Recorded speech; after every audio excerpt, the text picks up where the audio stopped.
Hey everyone, it's Sophia here. Welcome to She Emerge podcast. Today, I will be highlighting 5 values in couples and family therapy.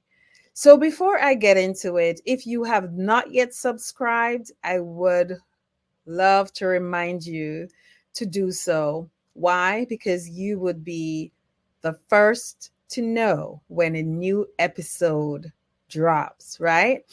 And so, with that said, I want to welcome those who are, showing up the very first time. And for those who have returned weekly, and just to let you know that we do appreciate you and we do find value in sharing information. Again, by no means is this a substitute for therapy, but this is an additional educational episode in which I'm able to share with you. So from the perspective as a not only a family marriage and family therapist, but also just to highlight that I am an educator.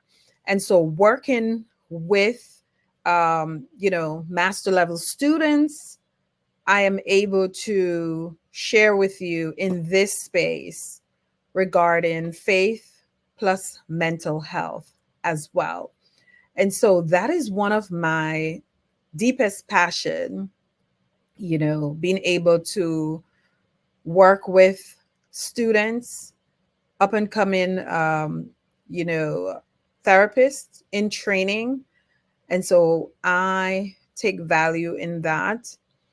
And today I wanted just to remind you, even as a lot of students are returning to various colleges, back to school, not just elementary or middle schoolers, but also college. And so, as an educator in that space, I know it's a lot for some students to navigate, especially if they're new students, at the college level. And so, it is something that I normalize, that there are various transitions students have come out of, various places, geographical areas. And so not only are they adjusting to their new environment, but it's a new, chapter for them in college. And so getting all of your schedules together, right? Just to see what classes you're in, and if you are a mental health therapist in training, of course, one of the things that I would often see is that students, while they are trying to figure out what classes they're taking, you know, anticipating the first day for that class to start. Not only that, they would have to be able to do research to see what site, if they're at that level, to be able to navigate those challenges when it comes to, um, you know, pooling all of their skills together in terms of where they are going to have their internship sites. And I would suggest that not just for you to seek out one internship site, but apply to all the different internship sites and not wait, for the last minute to do so. There's so many agencies, community agencies that are open to host various students, right? And so if you are interested in working within a community agency setting, there are numerous agencies like Henderson. They have so many different sites. And so, again, it's about, this idea of where do you see yourself in terms of your agencies, and the choices, the not only the choices but also the population, right? And so that's going to be important, whether you want to work, you know in private practice as well. And I have heard like so many stories, in terms of it's so hard to get into so many of these, spaces, and to work with the population that you are planning to work with after graduation. So, so many layers, so many things to think about, right? And if you are perhaps, ahead of the game to be a part of that process in terms of a counseling lab where you're able to get numbers of clients to work with, then, kudos to you. But there are so many things that goes into, the process when you're seeking internship sites, you're seeking, to work so many different hours.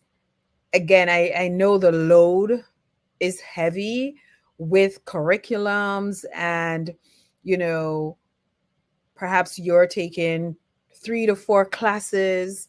You're trying to navigate all these classes that you're taking and finding time to study. And some of you are working a part time job. But not only that, there's also the possibility of you working, interning at a site. And then later on, think about it in terms of them trying to hire you at that site. So, what I'm saying is, try not to put all your eggs in one basket. Think outside of the box and ask questions, collaborate with different students, your cohorts, and see what that may look like. There are a number of students who have been able to, seek internship sites, and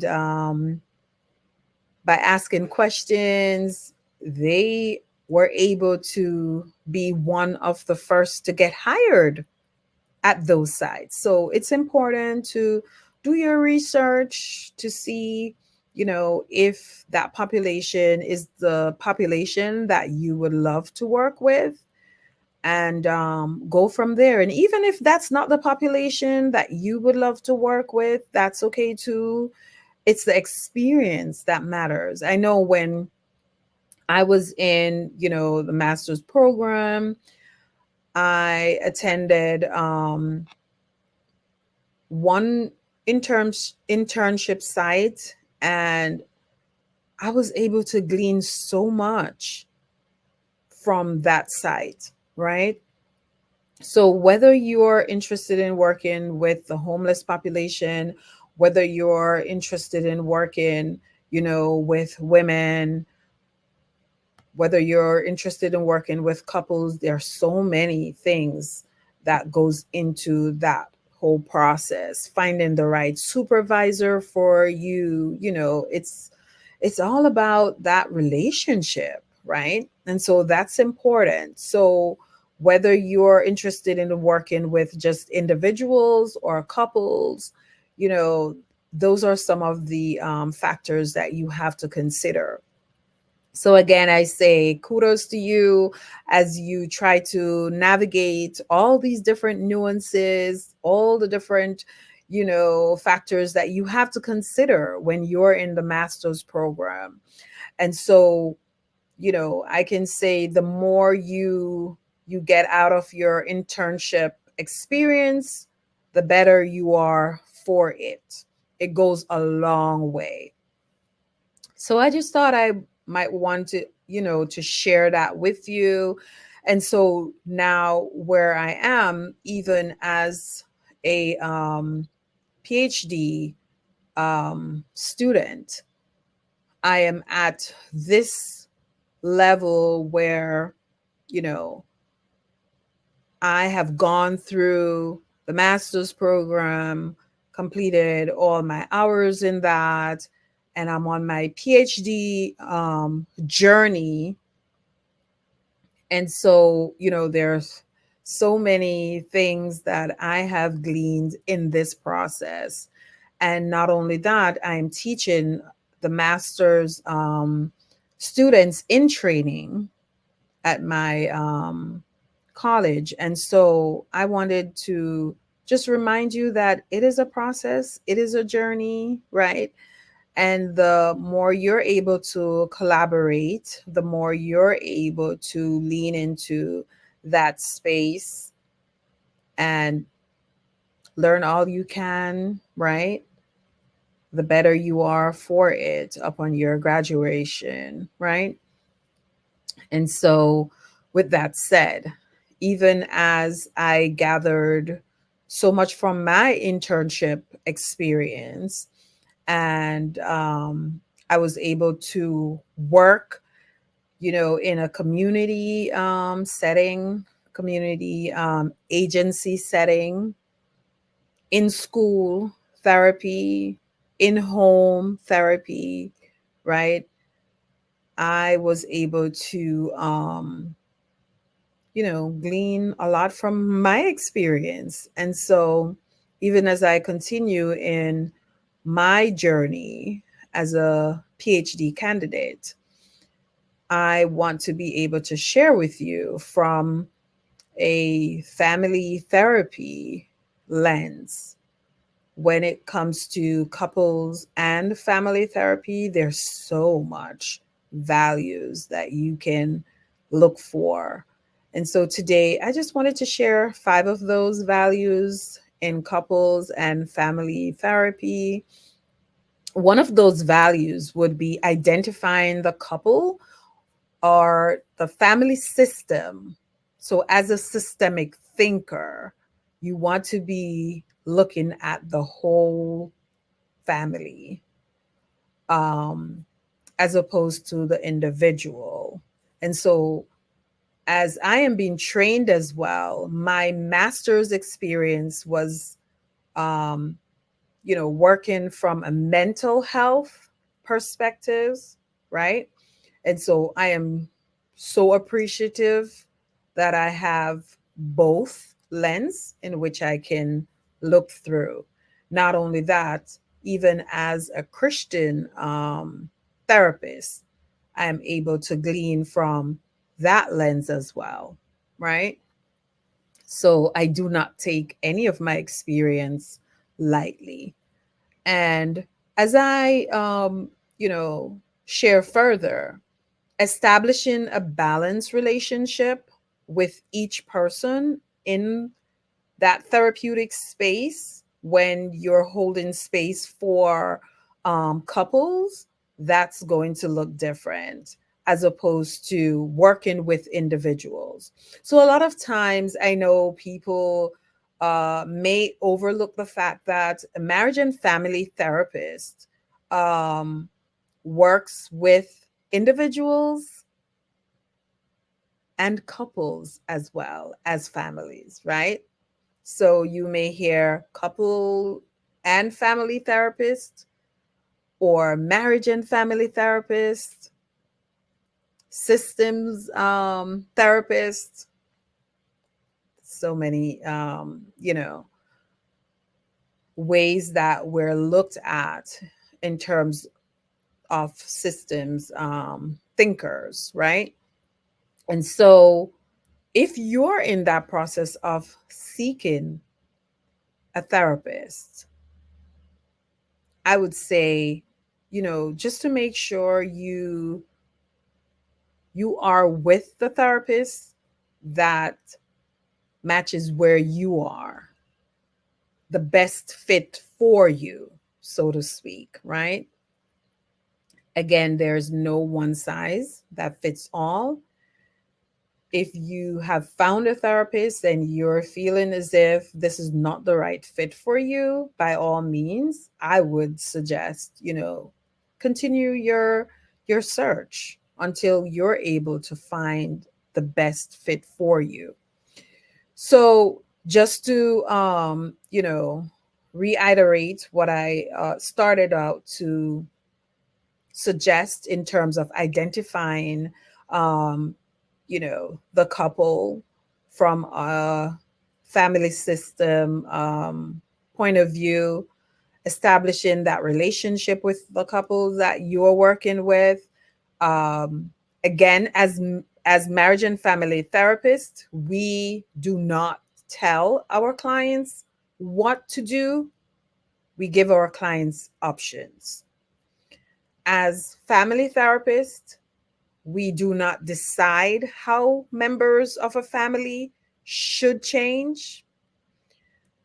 And my fifth point is that, in terms of five values in couples and family therapy, the role of the family therapist is to help family members see more clearly what they are doing to help them make an honest evaluation. So you want to be able to help them to see how, to help them to make an honest evaluation of how well their present patterns are working for them, and to help them or to encourage them to make necessary changes. So even as a Bowen um, family systems theorist lens may suggest, you know, to look for those patterns, multi generational patterns, right? Family of origin, all of that. And in the next video, the next episode, I will go into working from a Bowen's family systems lens. But for this episode, I just wanted to share real quick, about those values when you are working, with couples and family therapy. And so I hope something that I've shared, resonated with you. And if you would like to hear more about, different therapeutic, different theorists, drop your comment in the description box, and we can, go from there. But I just wanted to share that with you real quick. And even as you've started out back to school, take it one day at a time. Those stressors are normal. So I want you to normalize whatever comes up for you as you anticipate going back into, the rhythm of what school is all about, right? That learning experience on your journey, one step at a time. It's going to look different for everyone, but as you normalize where you are, as you figure out your schedule, your classes, everyone has a different learning style. As you are able to gather your texts, once you're able to, you know, have all of these things in place, then the rest is just a learning curve, right? So that's it for you today, guys. Go ahead and share this, video, depending on what time you're, watching. And again, I thank you. When you are able to watch this video in its entirety, it also helps me a lot. So, again, I am Sophia Rose, and I thank you so very much for, just showing up on a weekly basis and for sharing and for liking and, drop those comments as usual. And you will also see in the description box where you know, you can connect with She Emerge on Facebook, on Instagram. And yes, we are a sisterhood. But like I said, I am so passionate about sharing when it comes to faith and mental health, and as well as sisterhood, and how we're able to be a part of that community in this space. So, thank you so very much, guys. And I will see you at the next episode, right? So, have a good rest of your day until you continue to emerge and be well.